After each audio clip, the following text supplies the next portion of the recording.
Most people get this wrong right from the start. They look at the map, they look at the numbers, and they stop thinking. Morocco has more soldiers, more tanks, a bigger army on paper, and if this were 1985, that might actually matter. But it isn't, because wars around choke points in 2026 don't start with tanks rolling across sand. They start in the air, they start at sea, and they start inside alliance rooms long before the first shot is fired.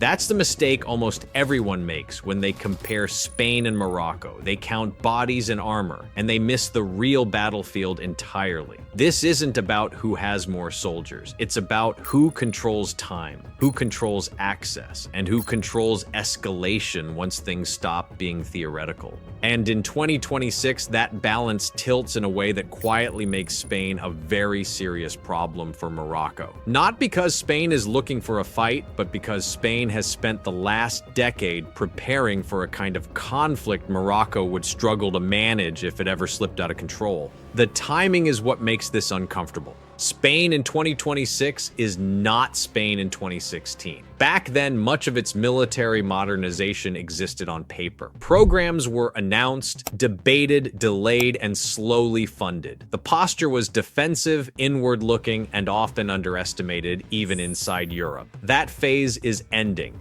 By 2026, several modernization cycles converge at the same time. Air defenses are stronger and more layered. Naval capabilities are deeper and quieter. Strike options reach farther without crossing borders. And perhaps most importantly, Spain is more tightly woven into NATO's operational nervous system than at any point since the Cold War.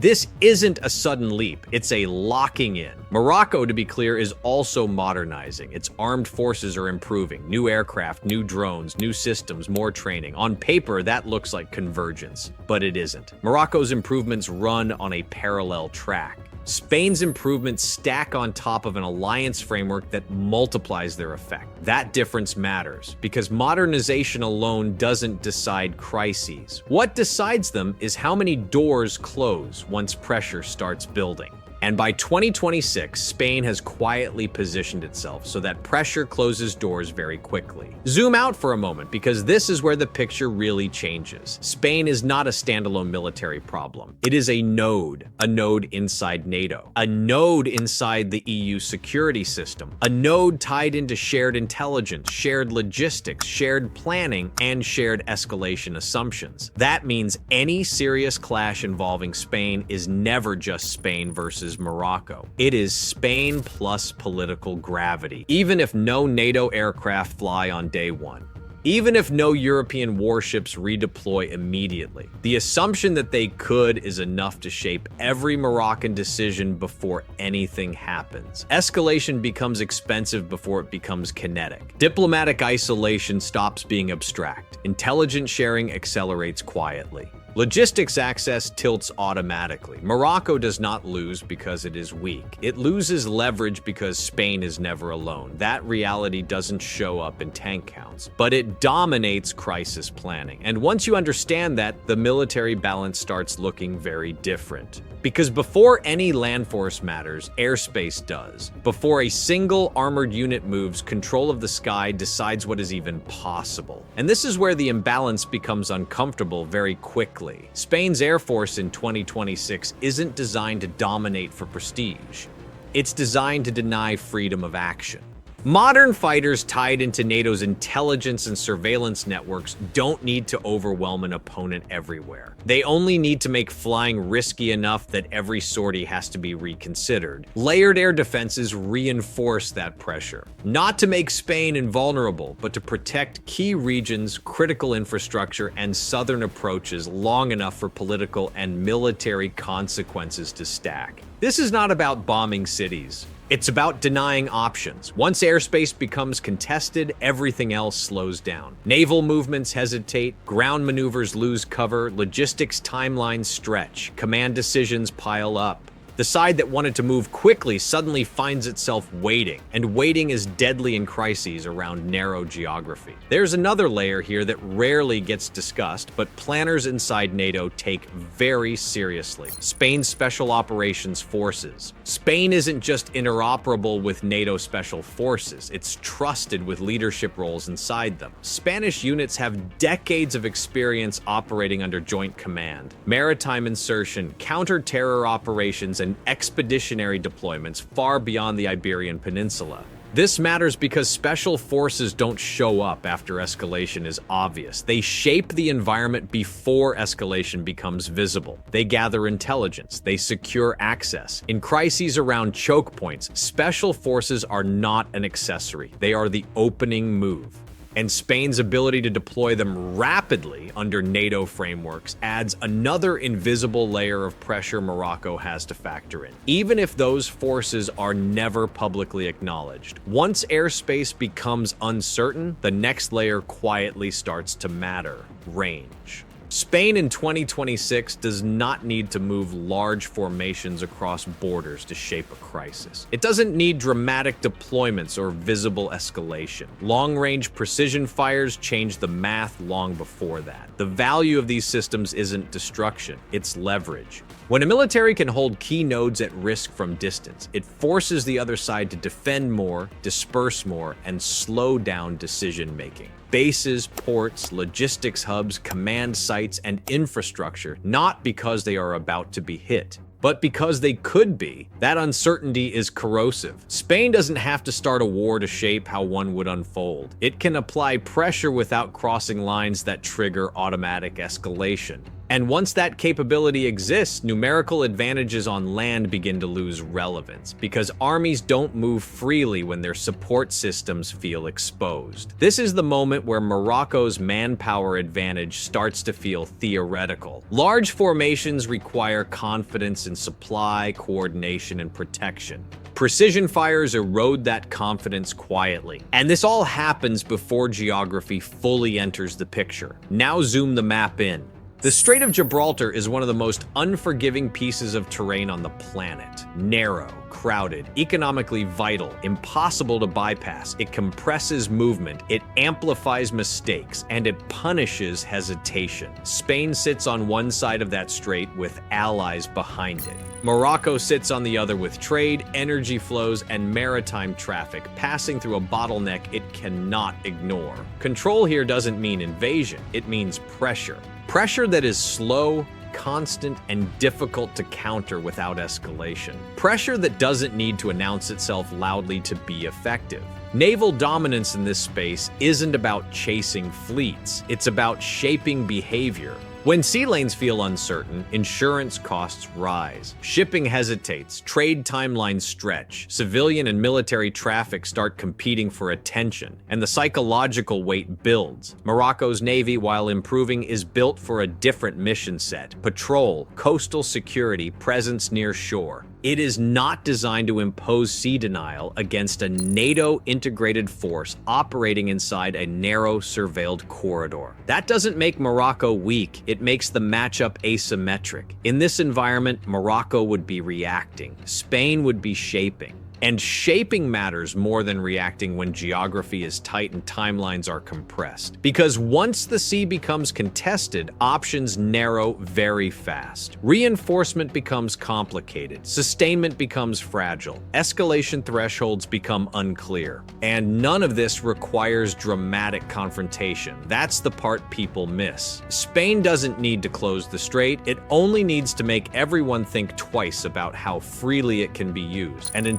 2026, that ability is real. There's also a longer-term signal here that often gets overlooked. Spain's navy isn't standing still. Madrid has openly discussed future amphibious and carrier-style aviation platforms beyond Juan Carlos I, including concepts for additional large-deck ships designed to support fixed-wing aircraft, drones, and expeditionary operations. These are not about chasing prestige. They're about ensuring Spain retains sea-based air power, mobility, and command options in the Western Mediterranean and Atlantic for decades to come. Even the discussion of these platforms matters. Because navies don't plan carriers unless they expect to shape events far from home. And for Morocco, the signal is clear. Spain isn't thinking about today's balance. It's thinking about locking in maritime dominance long before future crises arrive. All of that pressure eventually collapses inward toward the places everyone argues about but rarely understands. Ceuta, Melilla. On a map, they look small. Politically, they are anything but. These are not open deserts or maneuver spaces where mass decides outcomes. They are dense, urban, fortified enclaves designed around one assumption. If pressure ever comes, it will come fast, and it will be held. That changes everything. Numerical advantage loses its meaning the moment combat space tightens. Urban terrain eats mass, narrow streets break formations, civilian presence magnifies political consequence. Every move becomes visible, every escalation becomes impossible to contain. Any attempt to leverage manpower here runs into prepared defenses, precision fires, and immediate international attention. There is no slow escalation ladder. There is no ambiguity window. What might look like a local clash on paper becomes a European crisis almost instantly. And that's the trap, because Spain does not need to defeat Morocco in these spaces. It only needs to hold. Holding buys time. Time invites allies. Allies multiply pressure. This is where the military balance stops being about force ratios and starts being about endurance. Wars are not decided in the first week. They are decided by who can keep operating once friction sets in. Spain's advantage here is quiet but decisive. Its defense industry, maintenance capacity, and integration into European supply chains mean it can sustain operations without improvisation. Ships can be serviced, aircraft can be rotated, munitions can be replenished, communications stay intact, planning remains centralized. Morocco, by contrast, still relies heavily on foreign suppliers for key systems. That's not a criticism, it's a reality, but it matters under pressure. Dependence introduces delay. Delay introduces uncertainty, and uncertainty compounds fast once crises stretch beyond initial expectations. The longer a standoff lasts, the more Spain's structural advantages assert themselves. Not because Spain escalates, but because Spain endures. And endurance is the most underrated weapon in modern conflict. This is the real reason Spain's military posture in 2026 becomes a serious problem for Morocco. Spain doesn't need to win quickly. It only needs to make escalation irrational. Airspace that's hard to use, seas that feel uncertain, urban enclaves designed to resist rather than collapse, alliance pressure that grows automatically with time, economic consequences that arrive faster than military breakthroughs. Each layer alone is manageable. Together they compress decision space until almost every option carries unacceptable risk. That's what makes the situation dangerous. Not because war is likely, but because miscalculation becomes expensive very fast. And this is where it's important to be clear. This is not about Spain wanting conflict. It's not about Morocco seeking one. It's about deterrence becoming asymmetric. When deterrence tilts this hard, the side with fewer options feels pressure first. Not because it plans to act, but because it has less room to absorb mistakes. That's the lesson most people miss when they argue about tanks and troop numbers. Power in 2026 doesn't always look like force. Sometimes it looks like geography, alliances, logistics, and time quietly lining up on one side. Spain's military posture isn't just stronger than it used to be. It's structurally suffocating in exactly the scenarios Morocco can least afford to misjudge. And that's why, whether anyone wants conflict or not, Spain's military in 2026 represents a problem Morocco has to think very carefully about. Not because it threatens, but because it constrains. And in modern strategy, constraint is often more powerful than force. The most dangerous moments in military history rarely come from clear intentions. They come from assumptions that stop working. Spain doesn't need to threaten Morocco for this balance to become unstable. It only needs Morocco to misread how narrow the margins have become. That's where real risk lives. When one side believes it still has room to maneuver, and the other has quietly removed that room without announcing it, decisions start getting made on outdated maps. Plans are built on expectations that no longer match reality. Signals are interpreted through habits instead of conditions. That's how crises slip. Morocco's leadership understands that Spain is stronger than it used to be. The problem is that Spain's strength no longer lives in obvious places. It's not concentrated in a single base, a single system, or a single red line that can be tested and measured. It's embedded. Embedded in alliance assumptions, embedded in logistics timelines, embedded in how quickly pressure spreads once something goes wrong. A decision that might have been manageable 10 years ago now triggers consequences far faster than expected.